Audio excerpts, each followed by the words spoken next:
Hello, everybody. It's ESC Fan TV here once again, and we're doing more Eurovision news. I know we said we wouldn't talk until about December, but stuff keeps happening, so we need to keep coming back and talking about it. Much to Stuart's delight, I know.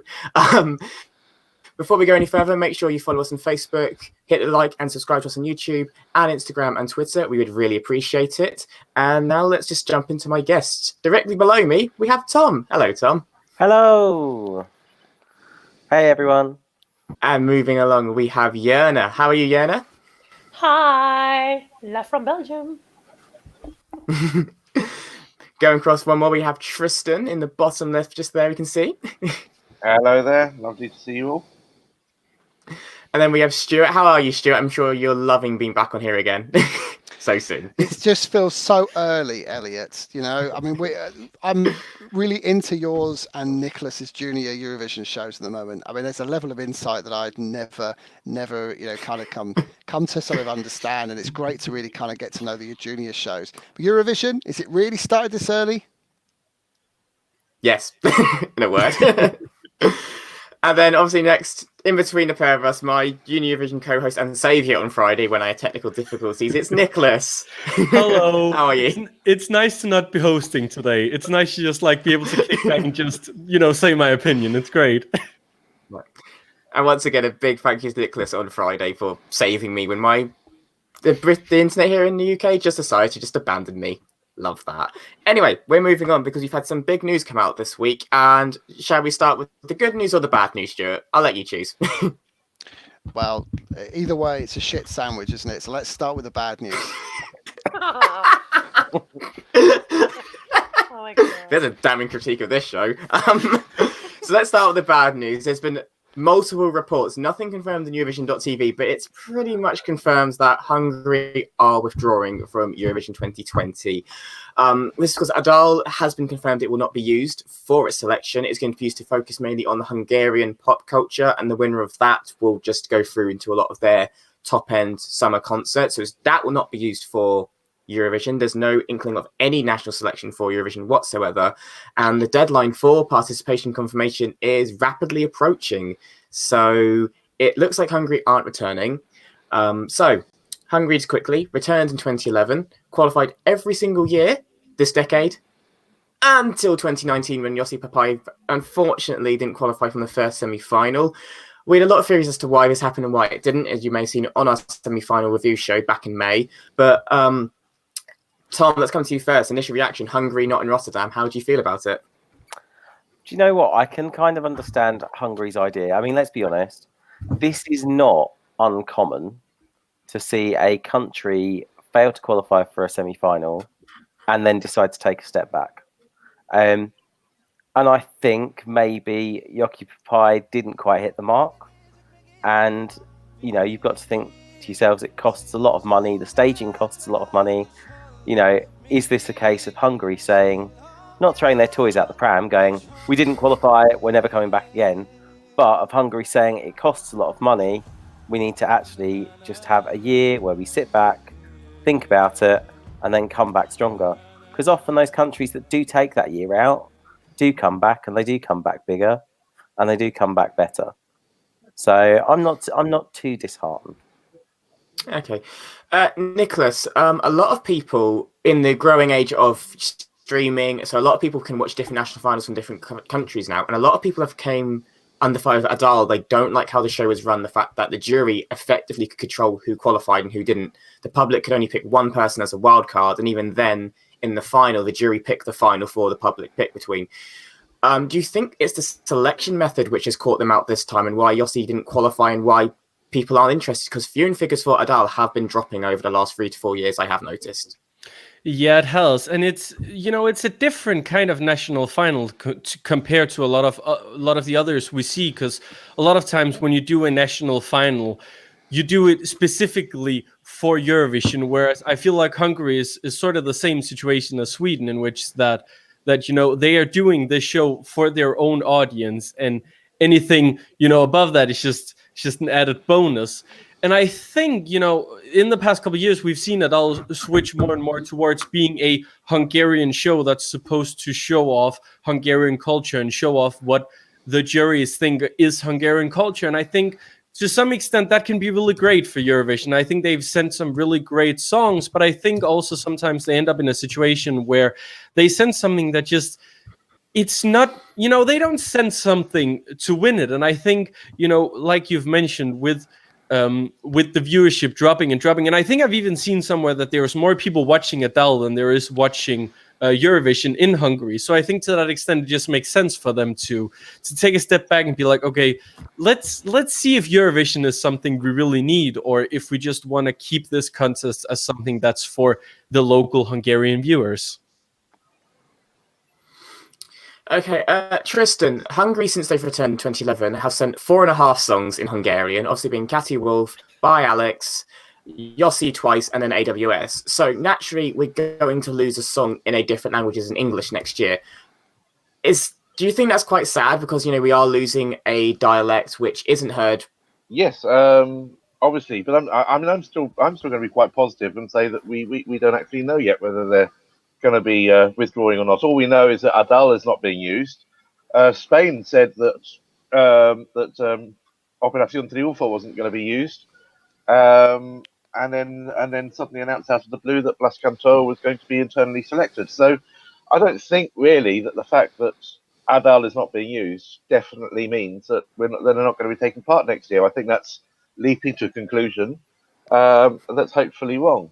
Obviously, it'll be a real shame if it's a shame that Adele isn't being used, because AWS by Alex, two very non-sort of Eurovision-y type songs, did extremely well in the competition. Well, they got to the final, and by Alex came 10th, and that made it really.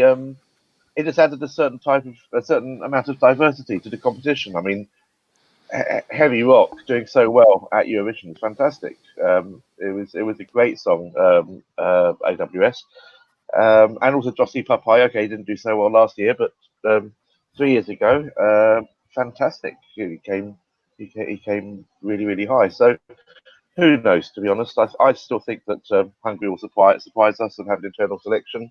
Never know.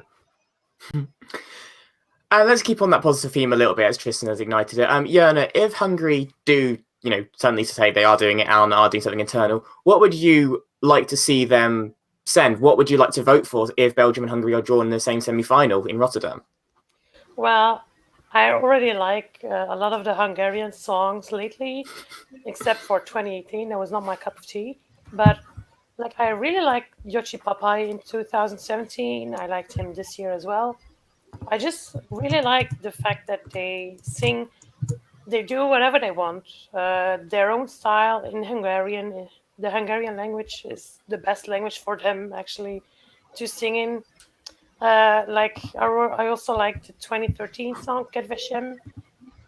I just think they should send something similar, but a little bit better, so that they actually have a chance to win the contest, because they have been doing so great, and I just want to see him win it.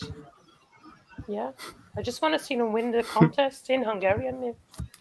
Okay, and Stuart, double barrel question for you now. Do you agree with Jörna? What do you think they should send? And also, coming from a competitive point of view, if Hungary aren't there, how much does that impact the nations around them? Because obviously they've got a lot of neighbours. They've got Romania, Serbia, Austria, all landlocked and tied to them. Could that impact, their success in Eurovision? I know it could be only minor, but as we've seen in recent years, qualification has been decided now.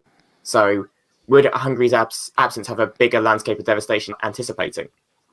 Okay, so there's a couple of things in there. So let's tackle the what should they send first. And I'm going to go back to Adele 2019, and we covered it on ESC Fan TV in some detail. If I remember rightly, it was over about a year. It certainly felt like that. There were like 8 shows, I think, before we even got to a final. Some cracking songs on there. And me and Tristan will differ here, because I know he was very partial to one particular song in Hungarian in the final. But I felt very strongly at the time, and I still do, if Hungary had sent the Middletons with the song Roses, they would have scored really highly, possibly won Eurovision. I still feel that. I think it's incredibly current, and I can't get my head around why they wouldn't have chosen that song. At the time when they chose Jockey Papai, I thought it was sort of okay. I was more taken by the melody than the actual lyrics within the song. I mean, if you remember, I made reference to that whistling during the song itself, which sounds like something straight out of a Clint Eastwood film. And then all of a sudden he changed it, and it felt less dramatic. So I wasn't surprised it didn't qualify, but actually it's a really bad result for Hungary. Really bad. They haven't failed to qualify since 2011. So this would have really hurt them hard. But that said, they haven't really done that well in Eurovision of recent times, with the exception of one half of the Middletons, who came fifth in 2015. But even with AWS was supposed to be a contender to win Eurovision in Lisbon. We all thought, everyone that was out there thought that AWS were going to be top 5, and they finished 18th. The voters did not pick up the phone for them. So I don't know where Hungary go next. I mean, in some ways, maybe having a bit of time out does help. The ADAL format, however much it costs, however much effort's required to host it, it isn't working. So certainly they do need to rethink it. And I'm sort of interested a bit here. I mean, it's not beyond the realms of possibility. We may suddenly have an internal announcement. As for the second question around how will it affect them, well, I think some of the countries you mentioned, their success at Eurovision is waning. Now, Austria did particularly badly last year. I thought Panda was going to qualify. She didn't qualify. She did really badly in the semi-final. Romania failed to qualify for the second time ever. And I just think when you think about Hungary, you think about a country that's full of diversity in its music choices, but last year just didn't hit the mark. And I really felt that they had a great opportunity to score highly with the Middletons. And I saw you shaking your head a minute ago, so this is probably a good point to debate. But I felt strongly that song would have done really well at Eurovision. I'm keen on everybody else's thought. Okay, well, I'm just going to quickly jump in. And I know we said about AWS potentially doing well, but remember, the Eurovision fans also said Sala Alto could have got top 5. And I think a lot of us, me included, were probably going on the wave because it's Sala. And I do love Sala, but yeah, looking back, I can understand why she got the result she did. So the Eurovision fans aren't the 180 million who are voting. We need to realise we are a small, probably 2%, if that, amount of the televote score. Andreas Calais-Saunders, I don't like as a singer. I've never liked his entries in Adele or Eurovision. I don't understand why Running got 5th. The performance makes me feel a bit uncomfortable, actually, about it, to be honest. And I didn't like the Roses song. I didn't like his other song called 17, which he entered in about last year or the year before. So I disagree. I think Yossi was the right decision after they eliminated all the good ones first and foremost. But that's where I stand with it. Nicholas, I can see you're giggling in the middle between us. How do you stand on that? Yeah, I think there is a point to some of it, and I think we can see that in the different kind of entries that they've sent, is that they have been, very different entries, and it has been entries that many other countries would probably be like, oh no, we shouldn't send that. But I do want to come back to the point of like these more modern and contemporary songs that don't really do well in Adele, that could possibly do more. And I think it reminds me of, I think it was back in 2017, I believe, there was a song called Deak, which was also very much hyped up by the Eurovision fandom. It was a great fun and modern song, and I think it could have done very well that year. I think the problem is just that there is a conflict of interest there, where the Hungarian broadcaster wants, to make sure that what they send to Eurovision is something that represents the country and that isn't just like another modern pop song. However, that also means that they can now say, oh, well, that's the reason that we aren't doing well at Eurovision. It's because people don't want to hear our ethnic songs, where I don't think that's the case. I think it's just the case that the song with ethnic elements that are more contemporary get killed by the adult juries. So they can't say that it's the selection's fault, because there are so many great Hungarian singers and songwriters sending in fantastic songs that could do really well, and they could be a powerhouse in Eurovision if they wanted to. There's just a conflict of interest there. And I think if they do end up going internal, maybe hopefully we could see something that was a little bit more contemporary. But again, I also fear that they would go even more down the route and potentially do something like what was it? I think it was Greece in 2016, which was very Greek, but not a lot of people got it. And let's just open up the floor. Any final passing comments on Hungary's will they, won't they participation? Because at this rate, it does seem like we're not sure, but it looks highly unlikely. Yeah, just come back on yours before. Sorry, I'll give the floor to you in a second, Tristan. Eurovision's a matter of opinion, right? And music taste is a matter of opinion, even. And it's interesting to hear and to see your reactions to what I thought about the Middletons.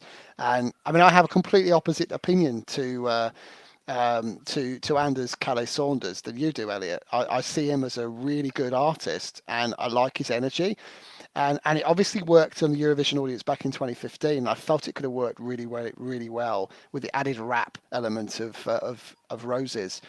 But there were some great songs in ADAO, and I just felt in the end they probably took the safe option and probably saw Jockey Papai with his previous success in 8th position back in, was it 2016, as being something they could work with once again, but it just didn't work for them. But the floor is yours, Tristan. Over to you. No, just to say that this year's Adele, it wasn't really Jockey Papai that was my favourite. My favourite actually that didn't get to the final was USNK with Postoli, which is the two rappers doing this really exciting urban song. But there's so many good songs in that final. I mean, you had Acoustic Planet, that that group with the female singer, and then you had Jojo Secker, Madame Pugli, which didn't do very well at all in the final, but did actually get to the final.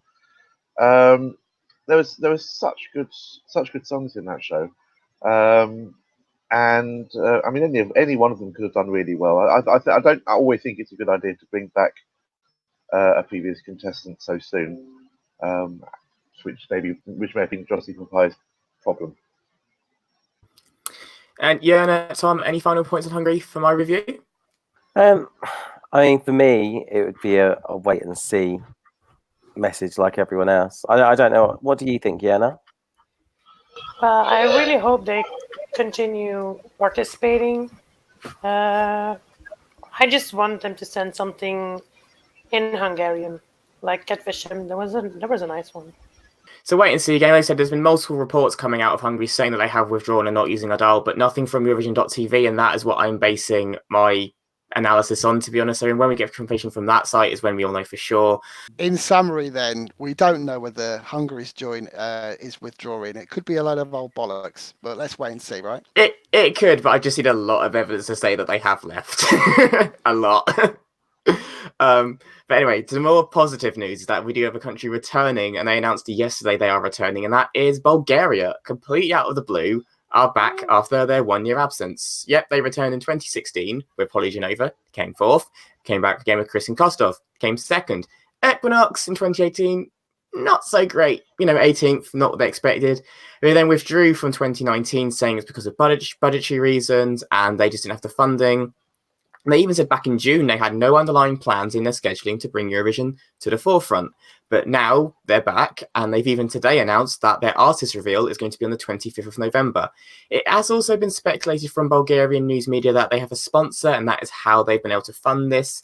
Very much how when they had Symphonics on their 3-year contract, that's how they were able to get funding for their 2016 to 2018 stint. It was through the record label Symphonics, which then obviously outsourced to the likes of Cesar Sampson, Michaela, and others in following years. So, Nicholas, Bulgaria's back. How do you feel about it?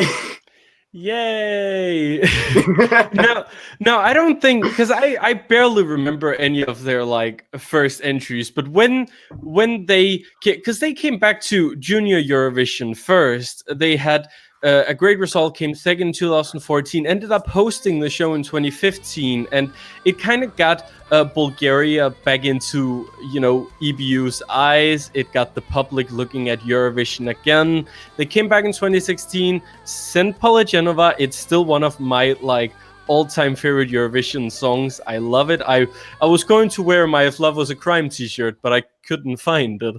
But I think there's so much potential here because, coming from just talking about Hungary, Bulgaria is a country that is in it to win it. At least they have been for the past couple of years. They seem to be a broadcaster who's really good at listening to the viewers. They're really good at, looking at the things they have, the resources they have, and be like, how can we make the best ever entry? And what I've mentioned on the show before, on the Junior Eurovision shows, is that I always love a country who is in Eurovision because they want to do really well and they want to give it everything they have. And I think the Bulgarian public is still at this point where Eurovision is something that they really enjoy. So I hope that we'll still see this like high level of quality from Bulgaria, because they have been one to watch, and I've certainly enjoyed all their entries since coming back in 2016. And I've also enjoyed their junior entries. I think they're a great country. So, Tristan, as I said, then it seems like immediately after they're returning, they're announcing who their artist is. So everything seems to be set in place immediately. So do you think an artist has approached them, or a record label has gone to BNT saying we want to do Eurovision? Because it's very fast and very out of the blue, Bulgaria's involvement for Rotterdam. I think someone has been approached. I'm gonna. I don't want to spread rumors, but I've noticed a few posts that have been put up about Bulgaria taking part have been liked on Facebook by Deep Zone. So that would be nice if it was Deep Zone back. I absolutely adored their song in 2008. I mean, there were so many good songs in 2008, but I did love that song. So fingers crossed, maybe they've got some kind of involvement. I have noticed, if you look at sort of like posts on various places where they're talking about Eurovision coming back, you might see under the likes, you might see Deep Zone's name. So you never know. But yeah, it's I'm really happy because well, first of all, I've never been to Bulgaria, and I've always used Eurovision as an excuse for visiting a country when they win. I've got the lovely chance to visit Ukraine for the first time recently, but all the other countries I've been to already, and Bulgaria is one of the ones I haven't. So nice chance to maybe go to Bulgaria in 2021. Apparently pints are quite cheap there, so my wallet will be happy as well. So, Tom, do you think they have come back with the intention to win? Because when Bulgaria have entered between 2016 and 2018, they haven't held back with their songs with If Love Were a Crime, Beautiful Mess, and even Bones. I mean, not all hit the mark, as we saw. So alone, this massive, common framework of picking people from around the world, similar to what Armenia did, to represent them. Do you think they've come back purely to, try and win? It's a clear statement of intent, isn't it? And this goes back to what I was saying with Hungary, because I think what we're discussing here are two countries that I think actually, if you were to ask their delegations, probably somewhere in their medium-term plan over the next 5 to 10 years, they want a good, solid top 5, hopefully, top 1 finish at the contest. And I think they probably have gone back with the intention that maybe not this year. Maybe this year they're coming back and they're testing the ground again. But, I mean, let's look at what happened last time. They came back with Polygenova. If Love Was a Crime was a great song. They came back even better the year after. It was almost like, here is the statement of intent and here is what we raise you to. And it makes me think that certainly they've got an idea that within the next 3 years, they're going to win. Okay, and so everyone's eyes now on Bulgaria because of their statement intent, as Thomas alluded to, and so they've held themselves to such a high standard the last 3 entries. Do you think that's a bit of pressure for BNT to again deliver to that sort of standard, or do you think they are just confident that they can do it again? Because, as you said, they've, like the entries or not, they have been very, very polarizing and out there, unique entries with Poly, Christian, and Equinox. Yeah, I think they will. I think they already know what they're going to send. Maybe they're going to send Polly again. You never know. But I hope they send someone else. But they're always, the last few years, they're always on top of their game, really trying to win. And what I'm just wondering, is the girl from 2014 Junior Eurovision old enough? Because I really liked her entry. I don't think she is. I think she's a little too young. Yeah. I think she's either 14 or 15 now, so I think we'll have to wait a bit. But I guess that plays into their 3-year plan. Yeah. Just saying. Yeah. Just You heard it here first on ESC Fan TV. It's my favorite Eurovision song. It was so good. And my second favorite junior Eurovision song is Bulgaria 2015. So yeah, I really like Bulgarian songs in Eurovision as well, except for the first one. But you know, they have been sending different songs like 2007, 2008, 2013, and you can go on and on. But yeah, they're always sending something different, and I really hope they are gonna send a winner. Because I would really like to visit Bulgaria. And Yeah. and Stuart, obviously they've left it very late to confirm their participation. Do you think this was a plan they did on purpose? Because obviously in June they said they had no plan to return. A lot of acts or countries, as you say, now somewhat outlines their intentions, whether it's national final or internal. So do you think Bulgaria purposely kept quiet to figure out what they're going to do to give them the best result? So here's a few snapshots. Polygenova just become a new mum. By the time Eurovision comes round, she'll be ready to go again. She's written new music. There's a name, Borislav Milanov, wrote her song in 2016. He also wrote Chingis and Truth last year, which did really well. For me, I think the stars are aligning for a Polygenova return. And that would be the name that I would be expecting to be announced in November. I'd look out for that. I think Bulgaria had a year off. They claimed financial difficulties. They had, let's be frank, they had a really poor result with Equinox. That was expected to be top 5, possibly win Eurovision, and it just never did. They spent a lot of money in was it 2018, wasn't it? 2018, and it just didn't work out for them. Yeah, there's a lot of effort put in there, and I think they needed the year off. But good song, good singer, good sort of planned act for the stage in Rotterdam, and I could see Bulgaria challenging the scoreboard again. And you're right, it would be a good place to go. It's relatively cheap, and you can always stop off at Sunny Beach for a few beers and a suntan prior to Eurovision. So yeah, it works for me. Polygenova would be my pick, and I wouldn't at all be surprised if that's the name. I mean, carrying on the Polly train, I do know that she was in the 2018 selection, because obviously they did that, 12, and Polly's voice, I should say, jumped out immediately. It was on a song called Colours, which I do believe came second behind Bones in the end.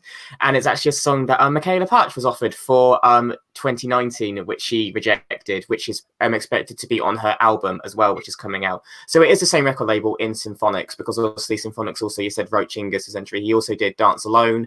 He did In Too Deep as well. He's done a lot of Eurovision entries, which have all, whether they've done well or not, are recognisable and do well. As for me, Bulgaria, they never quite hit the mark for me. I mean, If Love Was a Crime was fantastic, but Christian and Equinox, they just passed me by. And I even saw Equinox live at London Eurovision, and that was the first time they performed live together. And to be honest, I kind of knew that was doomed, because between the 6 of them, they had no chemistry on that stage. And, the stage in Café de Paris is, a postage stamp. So there's not much they could do. But there was just no interaction or any sense of chemistry between the 6. Do you think their artist is a soloist? Because I think that's where they realized sending a group like that probably wasn't smart.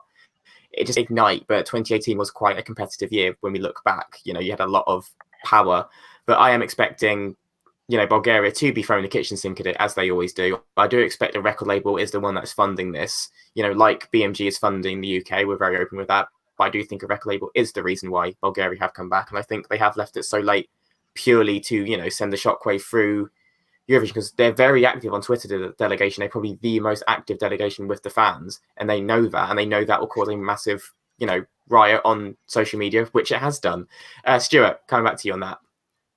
Yeah, so Equinox, I just want to make a point on them. They were one of the funnest bands at Eurovision of all time. They really were. They were so much fun. They really engaged well with the fans. And Zana, the female singer, was an absolute riot. She was amazing. So much fun. So scary, but so much fun. And I have a story for you. So where I was stood, down the sort of right-hand side of the Lisbon arena.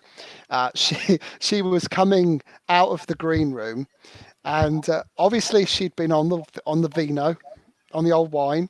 And you would never have known this because there was only about 20 of us that saw it. She was at the top of the stairs and she lost her footing, and she literally slalomed down this staircase to the very bottom in high heels. Thankfully, after her performance, got up and went, I'm fine, darling, I'm fine." There's so many funny memories of Lisbon. Obviously, there was the Siri thing, but for me, that really topped it off. That was just incredible, and she really was brilliant. They did deserve better, actually, for all the effort they put in whilst in Lisbon. But yeah, sadly not. But I thought I'd like to share that with you because that's one of my own memories, which, unless you were there, you never would have got to hear about. Now you do. I mean, my main question about Jana was her sea wig a wig or was it real? Because I have questions if that was a wig or not. I still do. No, that was a wig. It's a wig. Yeah. I was gonna say it didn't look right. And normally Her hair actually is quite really long, long and it was green.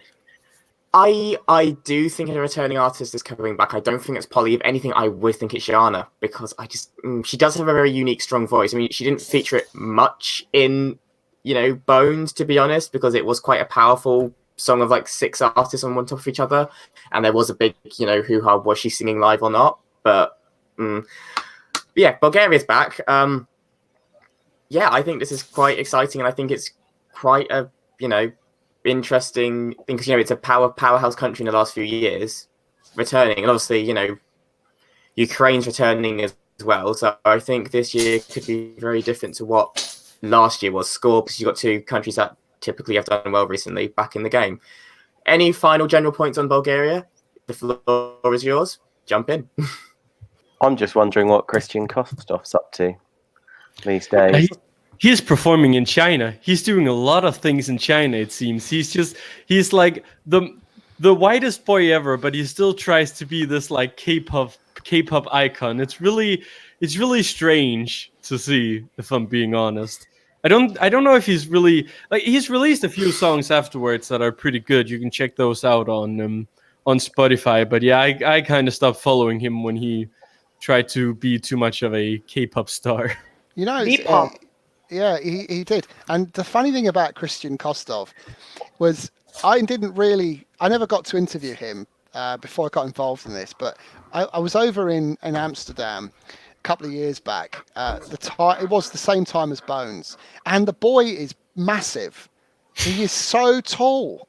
I honestly, it's just you watch the stage in Stock. Was it Stock? No, it wasn't. Was it? It was the year after Ukraine. You watch his performance. You wouldn't never think he was so tall. Kiev, yeah. So you would never think he was so tall, but he is. He's really, really tall. He's at least 6 foot. Wow. I was just wondering, is he another name that needs to get thrown into the mix if we're looking at a returning artist? I don't think he would be interested in doing Eurovision. Why not choose a new artist? He like I said, because he went so far one direction after Eurovision, to the point where it was borderline insufferable. To the point where, like Nicholas, I just had to cut any relation to Christian Kostov just because he was just being so irritating, and because he was so upset about getting second on Bulgarian TV. There's only one way to go, which is win. And if he doesn't win, that could do worse. And just thinking long term, psychologically, that could really throw him as well, because he was so upset about getting second. Imagine what a 8th, 10th, 15th does. Because he'll be going back there thinking to win. He was only 17 at the time.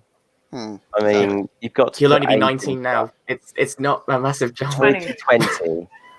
I understand that, but there's a big difference emotionally, I think, between 17 and 20. Look, I didn't mature before I was 21, so he's still got a year to go.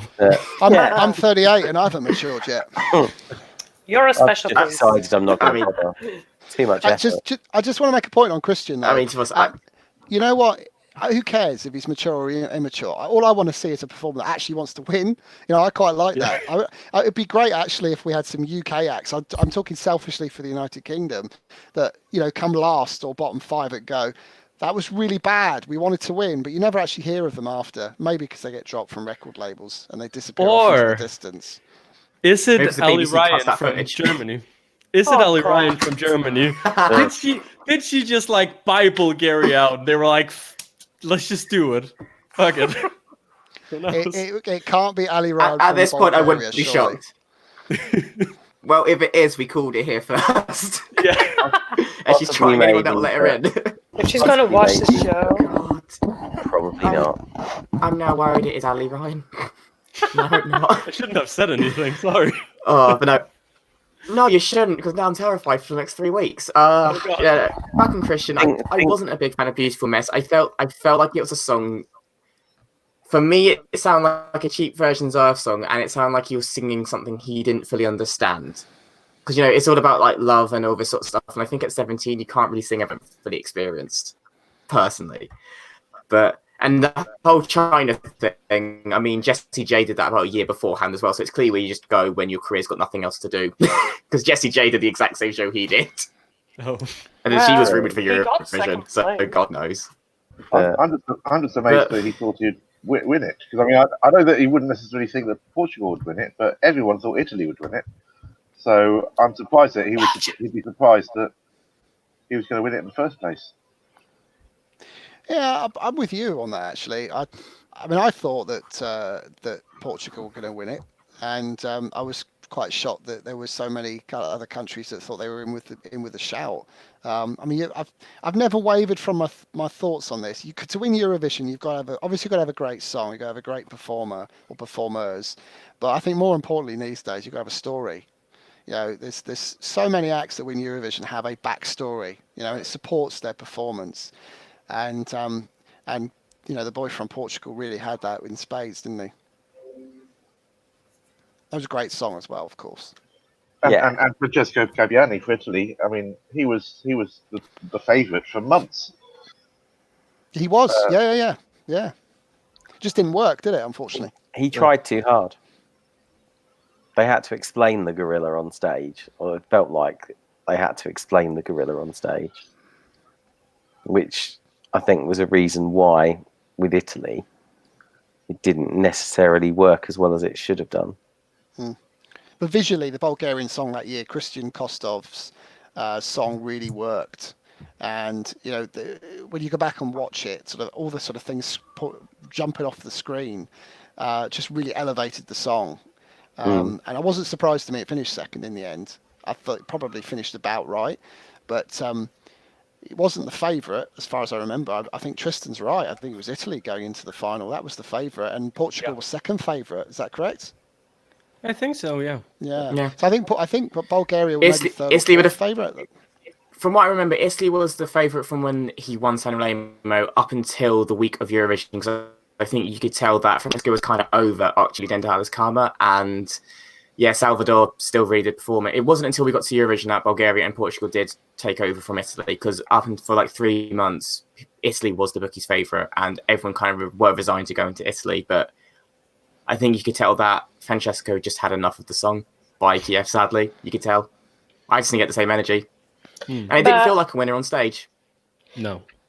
I think the Sanremo version of the Italian song was better than the Eurovision version because he had to cut it, and I felt there was something missing. Yeah, I think that's why he finished sixth. But there was something missing. What did we know? After the first rehearsals, everyone said Blanche wasn't going to qualify and probably come dead last, and she came fourth. So what do we know? Yay! That depends, because I remember going around telling everyone that Norma wasn't going to qualify with Blackbirds, and that Estonia wasn't going to qualify with Verona, and then looked very smug. Yeah, but Estonia was off key. You couldn't hear it in the arena because it's different when you're in the arena. But I watched it on YouTube when I got into the apartment, and you heard it. It was off key. I was like, oh, I know. I don't understand how. I genuinely, to this day, get goosebumps when I watch the Norma John Blackbird song. I can't for the life of me understand how it did so badly. I need someone at some point to sit me down in a quiet, dark room and explain this to me, because it just makes no sense. I think tribute. the issue was that they had a piano break, but nothing else was happening on stage. So when you're because Eurovision is for the people watching through the cameras, like, because they're the ones that can vote. When you've got a piano solo and there's nothing happening on stage, even with the LED, you're gonna forget it. And it was between Slavko and Equinox, was it not? It went after Slavko, but I can't remember who followed it. And I think it just got sucked into a memory hole. Because which is more memorable, Slavko or Blackbird? I think Slavko. I think what did it for me with Blackbird was everyone just turned around and said, "Oh, you might not like it the first time you hear it, but the second and third time you'll get it." But at Eurovision, most people aren't like us and don't listen to the songs ages and ages and over and over again. And you know, I went with my gut instinct. The first time I listened to it, I was like, I just want to hit next. Yeah, and I think that's basically what happened. And I like the song. I like the song now, and I've listened to the lyrics and things like that. But with them sat on stage with just a piano and her singing, it just never was going to capture anything. There was nothing interesting about that melody whatsoever that hooked anyone in. I mean, Finland liked it because it was dark and like quite streamed with Finland, and also because Emma had a complete botched performance of Circle of Light, which I'm still not over 2 years on. But yeah, it's very interesting. And like I said, you need a polarizing song which people are going to love from the first listen. You know, people still may hate it. Like, you know, people loved and hated Beautiful Mess. It still got second. Duncan Lawrence, a lot of people loved it.